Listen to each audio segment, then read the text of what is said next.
sini ya. Mukarram Al-Ustaz Muhammad Ridwan MHI. Assalamualaikum warahmatullahi wabarakatuh. Waalaikumsalam warahmatullahi wabarakatuh. Bismillah walhamdulillah wassalatu wassalamu ala rasulillah Sayyidina wa maulana Muhammad ibni Abdillah wa ala alihi wa ashabihi wa mawala amma ba'd. Yang saya hormati Bapak Kepala Desa Tabak Tembilang beserta perangkatnya. Yang saya hormati Bapak Ketua BPD beserta anggotanya. Yang saya hormati pengurus masjid Nurul Huda Desa Tabak Tembilang. Kalau imamnya kan meninggal ya Pak ya, berarti khotib Bilal Gharimnya. Para orang tua saya, karena memang saya ini mungkin di sini banyak paman, ada uwa, mungkin ada datuk. Saya minta izin ya, minta izin. Sebenarnya saya ini agak grogi ngomongin. Lanjut Pak. Minta izin untuk berbicara sedikit. Sebenarnya nggak pantas kalau yang muda katakan nyampaikan tablik musibah kepada beliau-beliau ini. Termasuk beliau adalah paman saya. Saya ini di sini dapat saudara-saudara baru, ada yang namanya sama, statusnya paman, ada yang dang. Namanya ini Mang Bambang. Kalau yang dulu di Dataruyung itu Dang Bambang. Setahu saya Pak, namanya Bambang itu nama Jawa. Tapi kalau di sini kan sudah biasa Pak ya.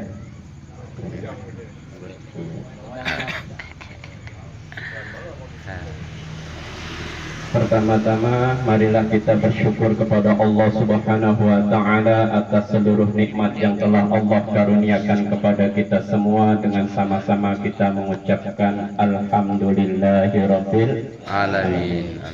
Bersalawat kita kepada junjungan kita Nabi besar Muhammad sallallahu alaihi wasallam dengan memperbanyak membaca Allahumma shalli ala sayyidina Muhammad wa ala ali sayyidina Muhammad. Para hadirin wal hadirat jamaah takziah wa tasliyah rahimakumullah. Almarhum ini mungkin kalau saya manggil Datuk Azwan bin Husain ini, beliau sebenarnya Pak guru saya. Karena dulu beliau pernah mengajar berzikir di Masjid Al-Ihsan Dataruyung. Dan saya sempat beberapa kali ikut belajar kepada beliau. Jadi statusnya beliau ini adalah guru saya dan saya santrinya. Kedua, informasinya beliau ini sudah mendaftar haji. Betul Pak ya? Betul.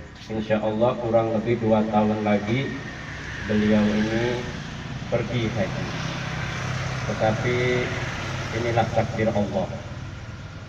Allah menghendaki bahwa beliau cepat untuk menghadap kepadanya.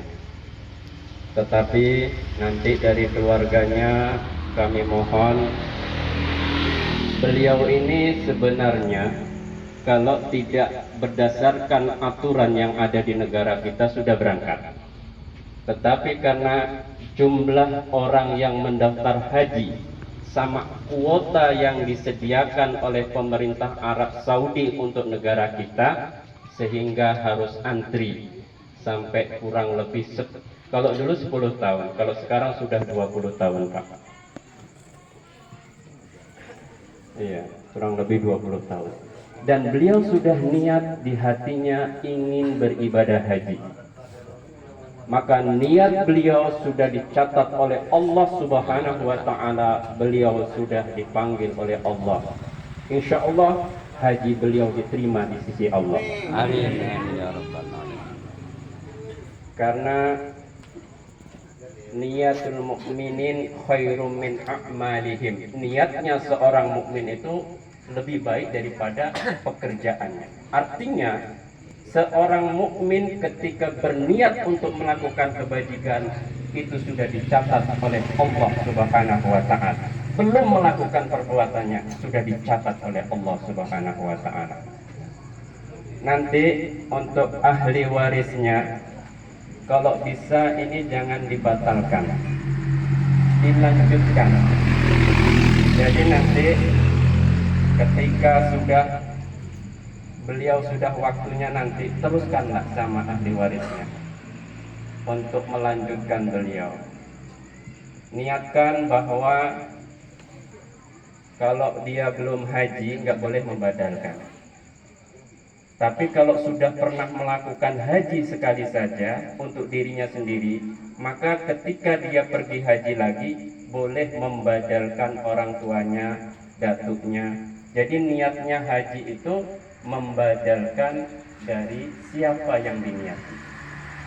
Cuma bisa walaupun nanti dari ahli warisnya itu bisa membadalkan di tahun ini juga untuk almarhum, dibadalkan, didaftarkan, nanti ada mutawwib, orang yang menggantikan melaksanakan haji di Mekah untuk almarhum.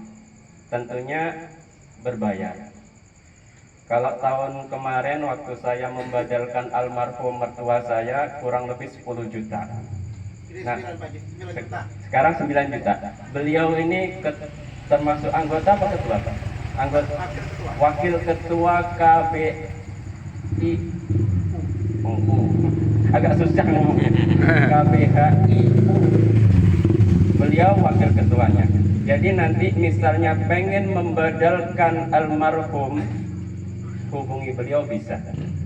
Mengasihkan uang 9 juta, otomatis nanti ada mutawif yang melaksanakan rukun-rukun haji sebagai ganti dari almarhum. Nanti ada sertifikat badal haji, akan dibawakan oleh-oleh biasanya, sejadah, kurma dan semacamnya. Insya Allah kalau kita niatkan membadalkan karena almarhum sudah mendaftar haji, dibadalkan juga, insya Allah beliau sudah bertitel haji di hadapan Allah Subhanahu Wa ta'ala. Tapi nanti walaupun sudah dibadalkan, lanjutkanlah ya, sayang.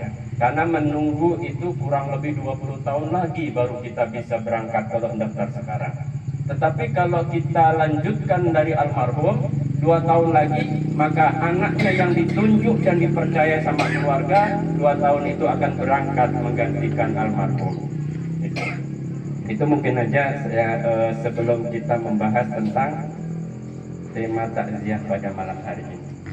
Insya Allah, dan saya hakul yakin bahwa almarhum sebagai seorang tokoh agama, sebagai seorang imam di desa ini, insya Allah banyak sekali amal-amal kebaikan yang sudah dikerjakan dan ditaburkan kepada keluarga dan masyarakat di sini. Dan saya sendiri menerima kebaikan dari beliau dengan cara belajar berzikir di desa Dataruyung itu. Insya Allah ilmu beliau, amal beliau diterima di sisi Allah. Amin. Allahumma Amin. Allahumma amin. Hadirin wal hadirah jamaah takziah wa tasliyah rahimakumullah. Kematian itu suatu kepastian. Kematian ada satu kepastian. Siapapun yang bernyawa, siapapun yang bernapas pasti akan mati. Itu sudah janji Allah dan sudah merupakan ketentuan dari Allah Subhanahu wa ta'ala. Dalilnya kita sudah tahu semua. Kullu nafsin dha'iqatul maut. Setiap yang bernyawa pasti akan mati. Berarti kita ini semua camat Pak ya? Ya. Calon Mati. Ada Pak Kades di sini? Mana Pak Kades? Woi, subhanallah paling ganteng. Menurut istrinya. Ganteng itu kan alternatif ya. Apa? Bukan alternatif. Apa? Istilahnya tuh? Relatif. Relatif. Ganteng itu relatif. Bisa jadi menurut Pak Kades istrinya paling cantik, tapi belum tentu sama Pak Ion. Karena Pak Ion menganggap yang paling cantik di dunia adalah istrinya. Maka setiap manusia pasti akan mati. Orang kaya mati, orang miskin mati, raja-raja mati, rakyat biasa Mati. Pak Kades Mati.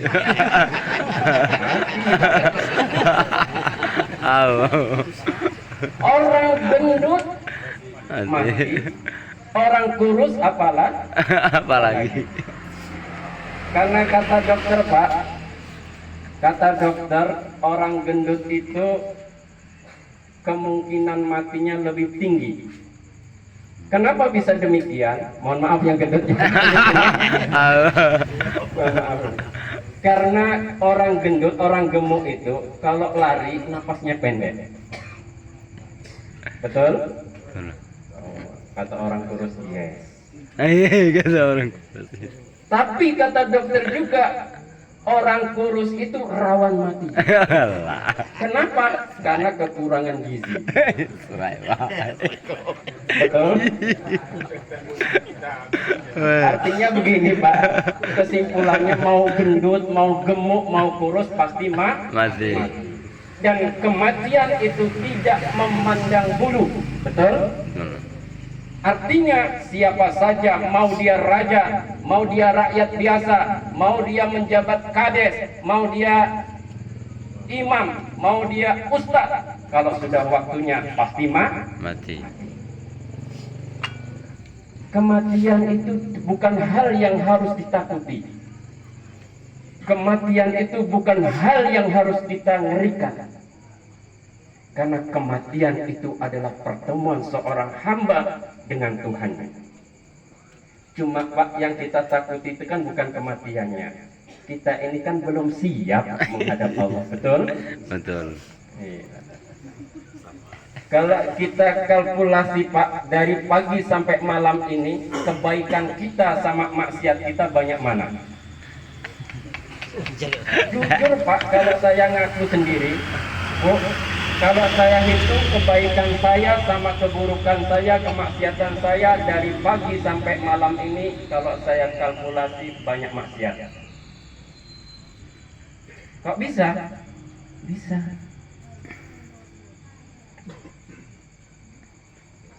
Saya jujur Pak, karena keluar dari rumah menuju ke tempat kita kerja, menuju ke pasar, berapa maksiat yang kita temui.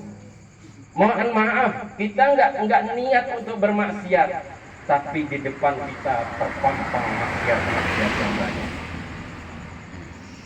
Kadang Pak, saya pernah Pak ke ini Pak, mau ngisi Isra Mi'raj ke Padang Bendar. Ya. Jadi Pak, sampai di Sumberjo itu kan saya jalan pelan naik motor. Tiba-tiba ada cewek rambutnya pirang, wajahnya cantik. Cantik. Ini cerita aja Pak ya. Dia itu dari dalam rumahnya agak atas turun, langsung ke jalan tuh ngambil ke tengah. Agak terkejut saya. Saya tengok, cewek ternyata rambutnya pirang, putih juga. Saya bilang astagfirullahaladzim. Saya jalan pelan, dia pelan di depan saya. Wah, ini kalau saya di belakang terus ini penumpuk maksiat ini. Kadang mata ini tidak bisa mendidik saya Pak. Kita tahan nggak nengok, matanya tetap pengen nengok. Betul Pak? Betul. Normal. Nggak berani Pak. rawan Pak. Ya, sebenarnya pengen nanyo, cuma malu gitu Pak. Nak ngisi Isra Mi'raj, nak nyot ada cewek rambut pirang putih cantik nanyo pulau kan malaikat bingung jadinya. Yang tadinya dari rumah niatnya ngisi Isra Mi'raj ketemu cewek nanyo, wah ini sudah abu-abu niatnya nih. Urung saya nanya Pak, akhirnya saya tancap gas, saya salib, apa bahasa sini Pak? Disalib, begitu sudah di depan alhamdulillah agak plong. Hah? Tidak nengok pakai spion tidak Pak? Terus saja. Artinya begini, niat kita itu baik, tapi dalam perjalanan mesti ketemu dengan maksiat, betul? Betul. Ketika sorenya pulang dari itu, saya disuruh ngisi di PKDP. Mohon maaf Pak, kalau keluar dari PKDP ke Dataruyung lewat alun-alun, itu bisa dihitung yang namanya makhluk halus di situ berkeliaran Pak. Iya. Betul Pak Yon? Beliau sering survei. Kebetulan pulang itu dari situ saya nyantai juga Pak. Disalib sama cewek Pak. Salib cewek sama cewek itu mohon maaf. Begitu nyalip itu kok yang dibekang belakangnya. Ngapa tujuan dia nyalip kalau dia malu untuk dilihat sama orang? Saya pikir astagfirullahaladzim. Astagfirullah bukan begini Pak. Astagfirullah nunduk juga saya Pak, malu gitu. Habis ngisi pengajian masa nengok begituan ya. Iya. Kalau Ustaz Zamzami itu astagfirullahnya begini. Jadi ditutupi mata sini yang sini melihat. Kalau biasanya Pak, kalau mau nembak burung, yang ditutupi satu yang satu nengok itu lebih tepat. Betul itu Pak. Nah Ustaz Zamzami begini, itu lebih ngenol nengoknya itu. Nah kalau dihitung Pak, antara maksiat sama perbuatan kita dari pagi sampai malam, itu lebih banyak maksiatnya dari perbuatan baiknya. Makanya Abu Nawas itu mengajarkan satu doa. Doa ini agak cikil. Bahasa sini cikil apa ya? Agak ngakali Tuhan, ngakali Allah. Iya. Ngakali Allah. Katanya Abu Nawas, Ilahi lastunil firdausi ahla. Ya Allah, aku tidak pantas untuk masuk ke dalam surga Firdaus, kata Abu Nawas. Wala aqwa 'alan naril jahimi, tapi aku enggak tahan kalau aku dimasukkan ke dalam neraka jahanam. Fahabli taubatan waghfir dzunubi, maka berilah taubat dan ampunilah dosaku. Fa innaka ghafirudz dzambin azimi, sesungguhnya engkau ya Allah zat yang maha mengampuni segala dosa-dosa yang besar. Artinya ini kan jujur kan, disuruh masuk surga nggak pantas, karena memang maksiatnya lebih banyak daripada amal baik. Tapi kalau dimasukkan ke dalam neraka nggak kuat, maka solusinya ampuni ya Allah, karena engkau zat yang maha pengampun. Hadirin wal hadirah jamaah takziah wa tasliyah rahimakumullah. Oleh karena itu, mari kita senantiasa introspeksi diri bahwa kita semua pasti akan mati. Tetapi yang paling takut dari kematian adalah kesiapan kita dalam menghadapi kematian. Hadirin wal hadirah jamaah takziah wa tasliyah rahimakumullah. Maka karena kematian satu kepastian, setiap yang mati itu setiap yang hidup itu pasti mati. Almarhum ini sudah cukup panjang perjalanan kehidupannya di dunia ini, kurang lebih 80 tahun. Kata Nabi, khairun nas, sebaik-baik manusia, man tala umruhu, orang yang dikasih panjang umur, wa katsura amaluhu, dan banyak prestasi kebaikannya di dunia ini. Wa syarrun nas, dan orang yang paling jelek dikasih umur panjang tapi sedikit sekali prestasi kebaikannya di dunia ini. Maka Pak, nanti kita kalau sudah ditentukan kematian, ada dua alternatif dalam menghadapi kematian. Yang pertama, orang mati itu ada yang husnul timah. Yang kedua ada yang su'ul khatimah. timah. Kalau manusia di dunia ini amal kebaikannya banyak, kepada tetangga berbuat baik, kepada ustadz dia berbuat baik dan mau belajar kepada guru-guru, salat 5 waktu tidak pernah ditinggalkan, puasa Ramadan senantiasa dilakukan, sedekah terus menerus, zakat tidak pernah ditinggalkan, baca Quran hampir setiap waktu, dan kepada tetangganya saling mengasihi dan berbuat baik, maka ketika dia akan meninggal dunia, malaikat menghadap kepada Allah Subhanahu wa ta'ala. Ya Allah, aku minta izin untuk mencabut nyawa si fulan.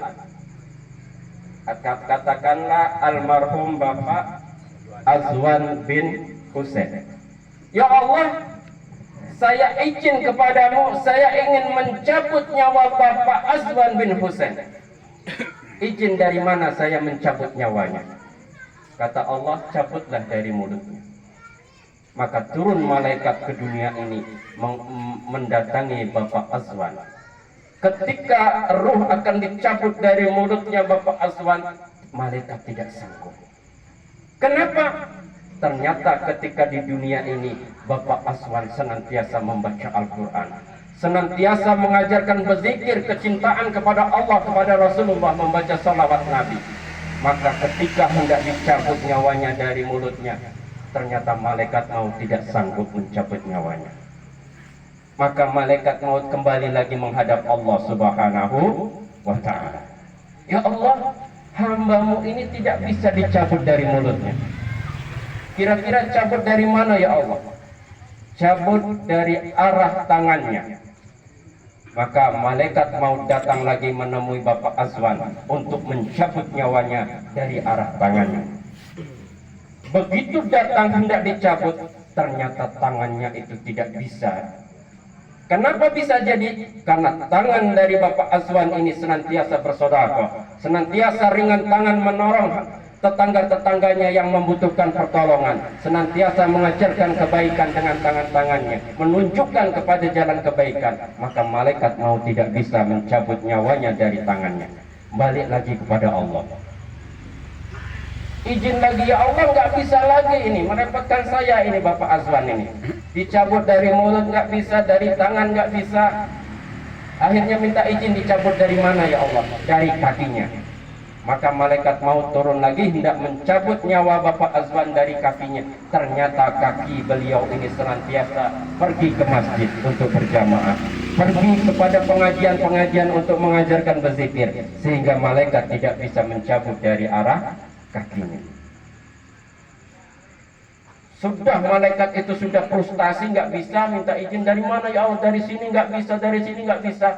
Sekarang begini, tulis namaku pada tanganmu, perlihatkan tulisan aku pada tangan itu kepada Bapak Azwan.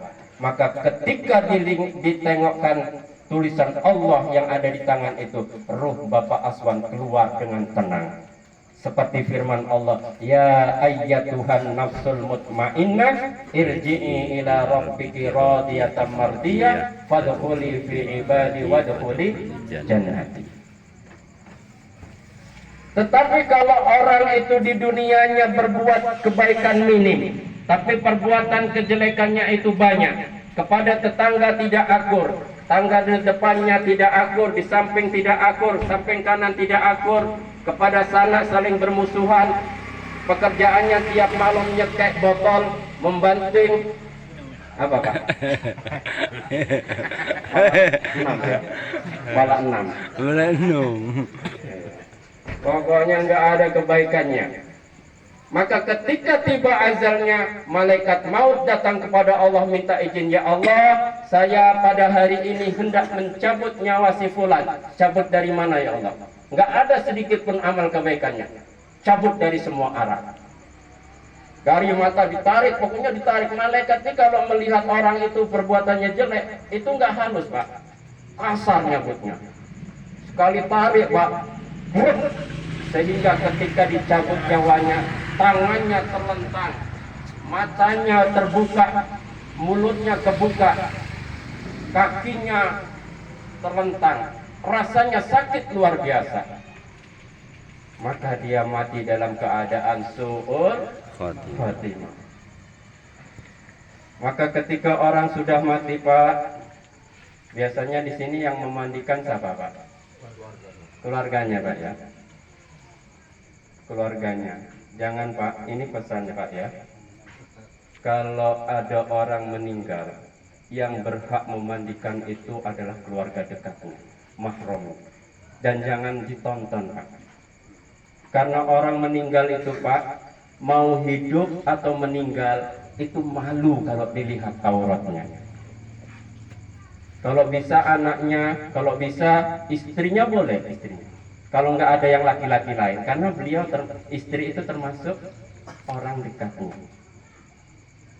Bahkan Sayyidatina Fatimah ketika hendak meninggal dunia berpesan, nanti yang memandikan saya nggak boleh yang lain, cukup Sayyidina Ali. Saking malunya auratnya itu dilihat orang lain. Di sebagian daerah, Pak, biasanya kan ditonton, Pak, ya. Jangan, kasihan mayit itu, malu. Apalagi yang nonton bukan mahramnya. Kalau yang melihat laki-laki kan nggak apa-apa, ya. Kalau wanita yang bukan mahramnya atau yang meninggal wanita yang menonton, yang melihat itu laki-laki yang bukan mahramnya, dia malu, Pak. Malu.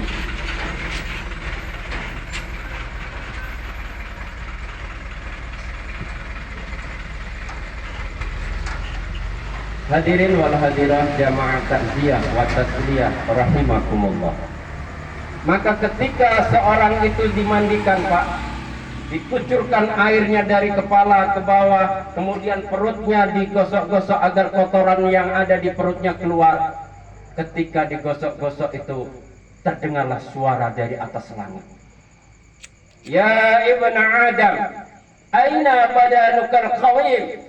Wahai anak Adam, mana badanmu yang kuat dulu? Mana badanmu yang kokoh gerot dulu? Mana badanmu yang kuat dulu ketika engkau masih hidup, petentang-petenteng kemana-mana, membusungkan dada, berjalannya serasa paling jago sendiri. Mana badanmu sekarang engkau tidak kuasa apa-apa lagi? Makanya, Pak, orang itu kan nggak ada yang jago, Pak, ya. Yang jago itu Adam. Betul kan? Nggak ada kan orang yang jago. Yang jago itu Ayam. orang itu nggak ada yang super, Pak. Yang super itu mie. Makanya jangan sombong ketika hidup.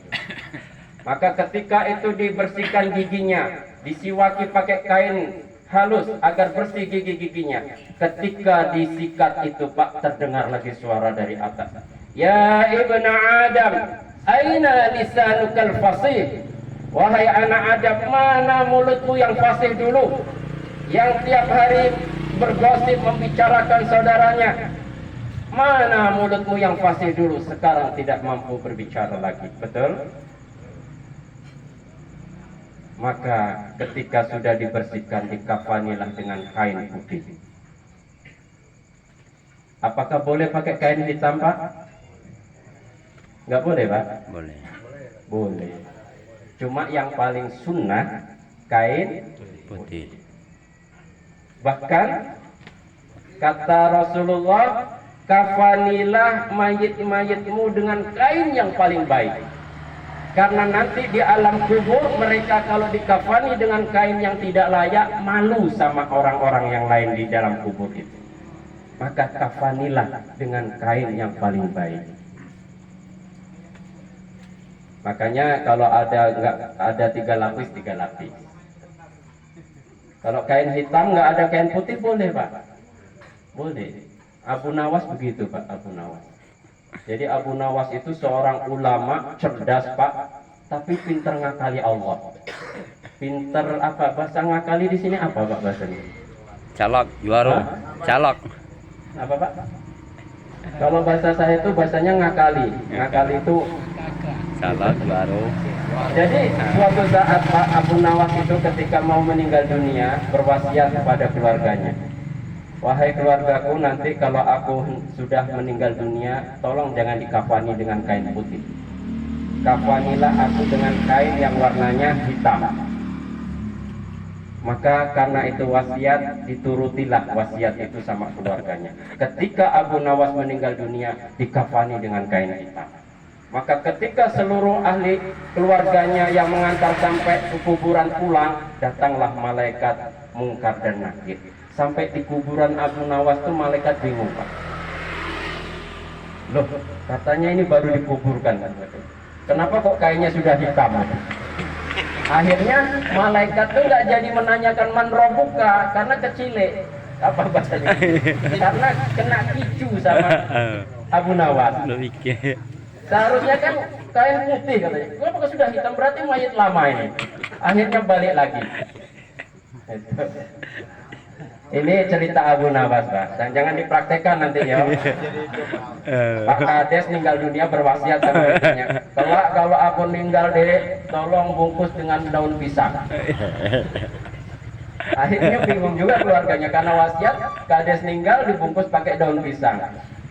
Datang malaikat Mungkar Nakir hendak menanyakan man robuka, bingung. Ini Pak Kades apa lontong? Ternyata Pak Kades ngakali malaikat. Ini cerita-cerita humor saja, Pak ya. Yang lebih parah lagi, Pak, ada artis, Pak, artis luar negeri, Madonna namanya.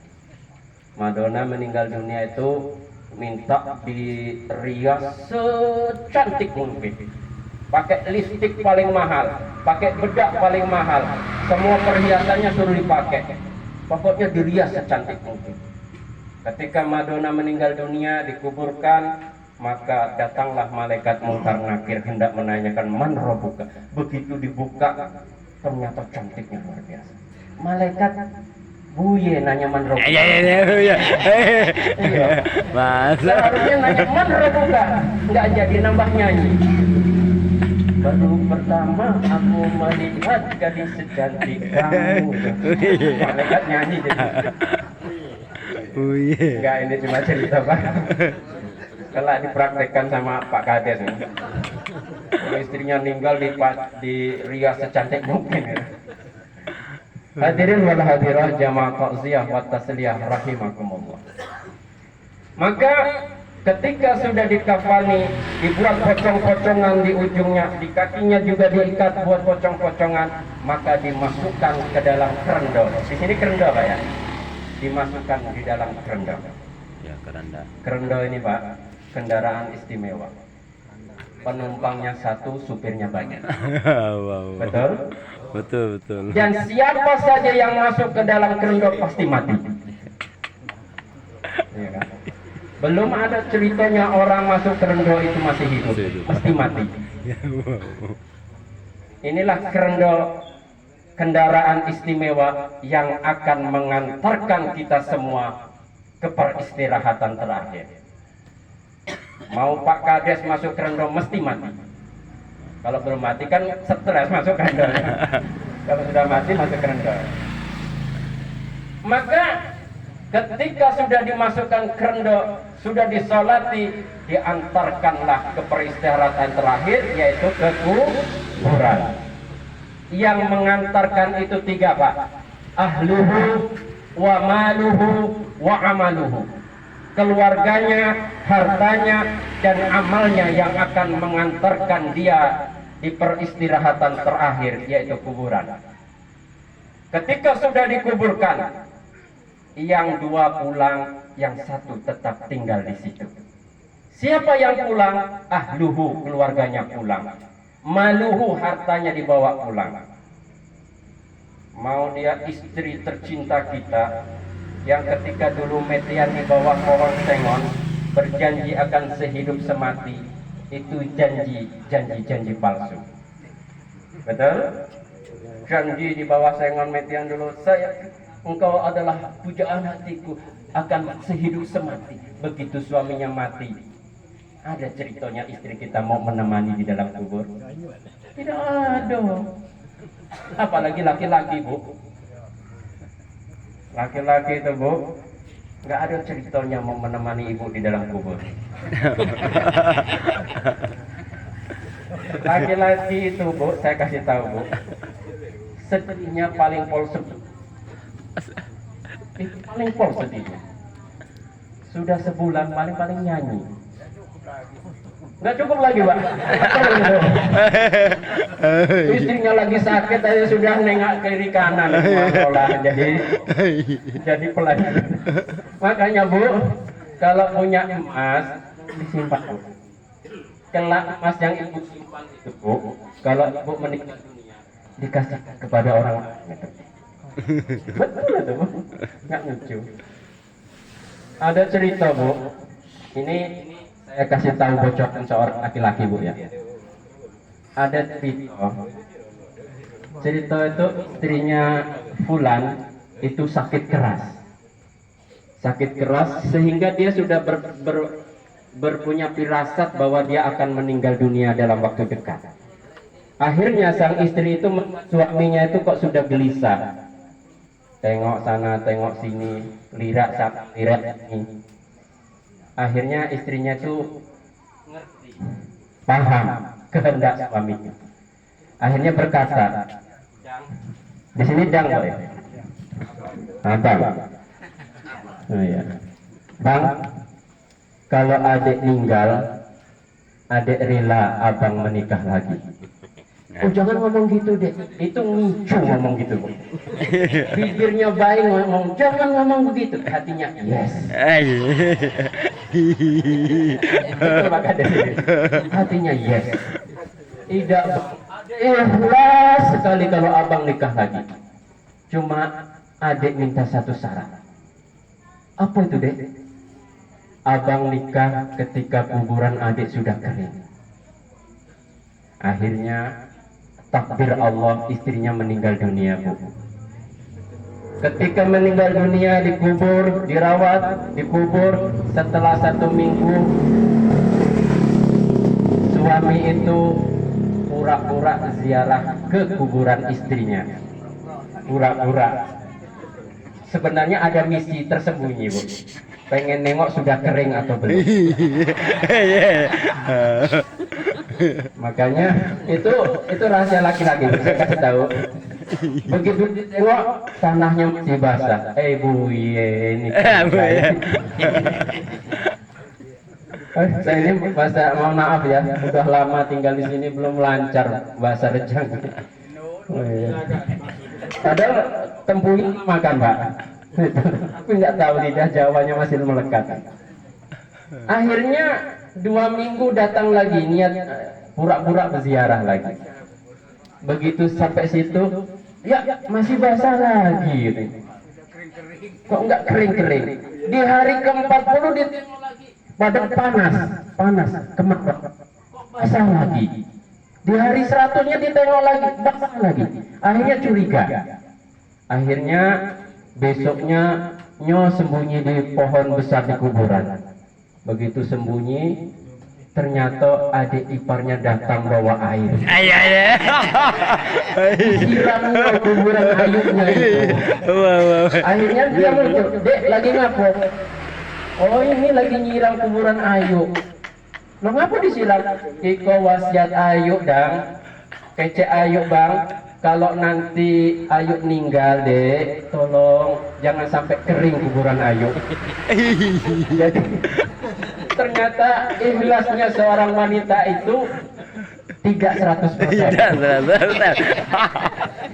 Makanya Pak Kades, kalau kelak istri, bukan ini contoh aja ya. Kalau ada wasiat gitu, jangan diiyakan. Itu. Artinya ada misi tersembunyi seorang istri itu, tidak rela dia suaminya nikah lagi itu. Adiknya juga mau bulo, nggak perasaan sama dangnya. Hadirin wal hadirat jamaah takziah wa tasliyah rahimakumullah. Maka